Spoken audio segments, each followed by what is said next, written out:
How's it going, guys? I am Connor from Running Warehouse, and today we're going to be reviewing the New Balance Fuelcell Rebel V2. Now, the Rebel series debuted back in 2019, and it was that versatile performance daily trainer that took some key philosophies from the elite carbon-plated racer, the 5280, but again, it was just a shoe that could do a lot of things really well. Responsive, bouncy, and had enough cushioning to go the distance. But taking a look now into 2021, we've got a complete revamp of the Rebel series, and let me just say, while the Rebel 1 was a fantastic shoe, the Rebel V2 is possibly the best versatile shoe of the year, an amazing upgrade that really starts all in the midsole. So taking a look at the midsole, we've got full-length Fuelcell foam. Now, this isn't the same Fuelcell we saw in version 1. Now, version 1 was pretty bouncy, was pretty responsive, but this is now going to use the foam we see in the RC Elite V2. It's that super foam. It uses an autoclaved process to be the most responsive compound on the market. Extremely lightweight, extremely soft.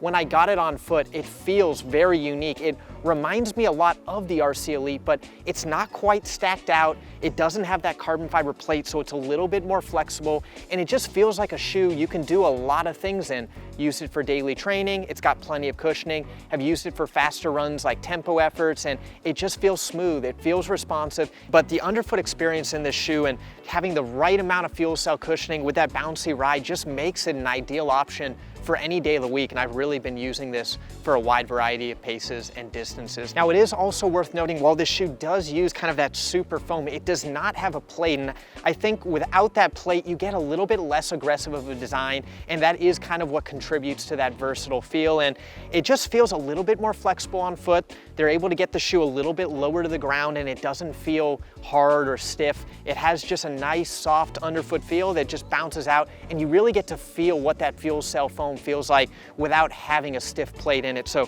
again, underfoot experience is going to be the highlighting part of this shoe. But next I want to talk about the outsole. Nothing too crazy to talk about here. Of course, we've got the rubber up in the forefoot and the heel for that durability and the traction. And this actually is my second pair of the Rebel V2. The first pair I got about 350 miles, and the one thing I noticed was there wasn't any crazy outsole wear. I actually started to notice the midsole wasn't quite as responsive. Once I hit about 300 miles, it still felt okay, but I do think that the midsole was breaking down a little bit more before the outsole. So if you're worried about durability or traction, I think this shoe is going to be about in line with what you'd expect from a lightweight performance trainer. Obviously, you've got that exposed midsole in the midfoot to help keep weight down, and again, that rubber in the high wear areas is going to be everything you need as you're pounding out the miles. Now, we've got a very thin and breathable mesh. When you look inside the shoe, it's almost translucent. It's very thin, and it helps keep that lightweight design. And when I got it on foot, it is fairly snug. I will say the midfoot has room to expand. It's a little bit adaptive, but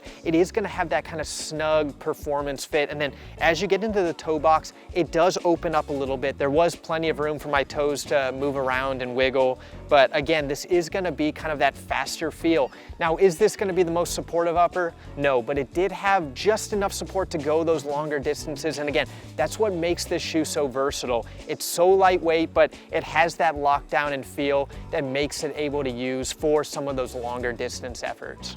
So rounding this shoe out, I'm going to come back to my initial thoughts with the Rebel V2 and say that this is going to be the most versatile shoe of the year. We've seen a lot of great versatile shoes throughout 2021, but since the Rebel V2's come out, I've been bringing this shoe out the most. It's a shoe that can do everything. It's responsive, it's lightweight, it's soft, it has everything you need for pretty much any run, and it's a shoe I think that a lot of runners, whether you're an elite level or just looking for something fun and bouncy for any day of the week, this is going to be a fantastic option to pick up and go. Now, those were just my thoughts, but now we're going to head over to Australia, see what Nate thinks of the New Balance Fuelcell Rebel V2. Hey, thanks Connor. So I did a lot of speed sessions in the original Rebel V1 last year, and I've been lucky enough to have the new Rebel V2 for a little while now, and I've thrown them into a lot of tempo sessions, speed sessions, and even some everyday runs. Now I'm going to be off for a run now, and I'll give you my thoughts on the New Balance Rebel V2.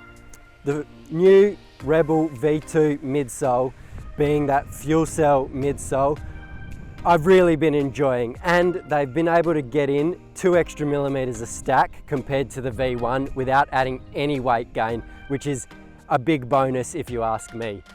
Because of that extra Fuelcell midsole, it's just softer and more cushioned underfoot, which I really like.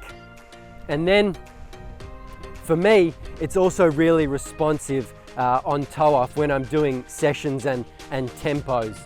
And that's what I think this shoe is best for, a tempo shoe or a session shoe.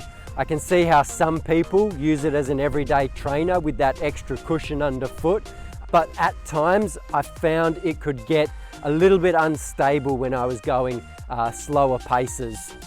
But for me, as I say, that cushion, that responsiveness, it's a really nice tempo or session day shoe. That upper change from the booty construction of the V1 to a more breathable engineered mesh. That engineered mesh is really lightweight, really breathable. You know, it just melts away on your foot. I've really been enjoying that change. I still get a nice midfoot lockdown, so it keeps the shoe really secure on my foot during the sessions and tempos I've been taking it in. In the forefoot, it's not super wide, but it's roomy enough for a lightweight trainer, I found. The outsole, I've done about 200 Ks on mine, and the outsole is showing very little wear underfoot.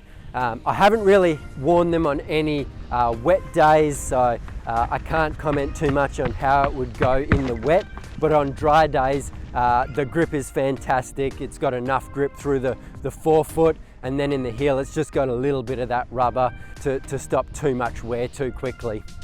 All in all, I found the new Rebel V2 to be a really nice shoe for tempos, for speed sessions. That midsole really lights up when you take it a little bit faster. I think it's going to really complement the RC Elite from New Balance as maybe like the training shoe. You save the RC Elites for race day.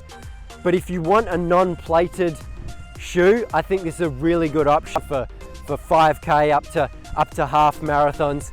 It's going to be able to handle it because it's such a nice Fuelcell midsole. It's cushioned underfoot and then gives you a nice pop off the toe. So that's our thoughts on the New Balance Rebel V2. You can find these at Running Warehouse, Running Warehouse Europe and Running Warehouse Australia.